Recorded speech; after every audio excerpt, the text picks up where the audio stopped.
মধুর বাণী আমি যখনই শুনি আমার মন রহমান ইয়া রহমান সাইদনি ইয়া রহমান আসসালামু আলাইকুম মায়া জিমলা আলিমাব আসসালাম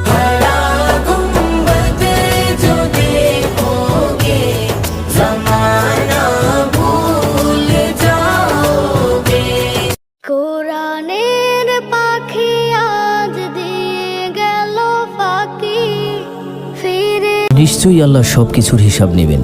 তিনি সর্বশ্রেষ্ঠ, সর্বজ্ঞানী। আমরা জেনে শুনে যেন পাপ কাজ না করি, মিথ্যা কথা না বলি। আমি চলে গেলে আমায় তোমরা ভুইলা যায়ও না, আমার মারো মাওলায়া সাল্লি ওয়া সাল্লিম দাইমান আবাদাত আলা।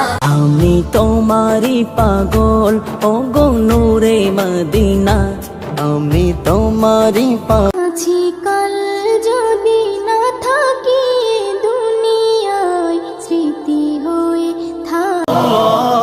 वो धूपों में तपती जमीनों पे सजदे सफर में वो দুনিয়াটা কিছু নয় দুদিনের বাস। আমার মরণ আসিবে কখন কেউ তো জানে না, আমি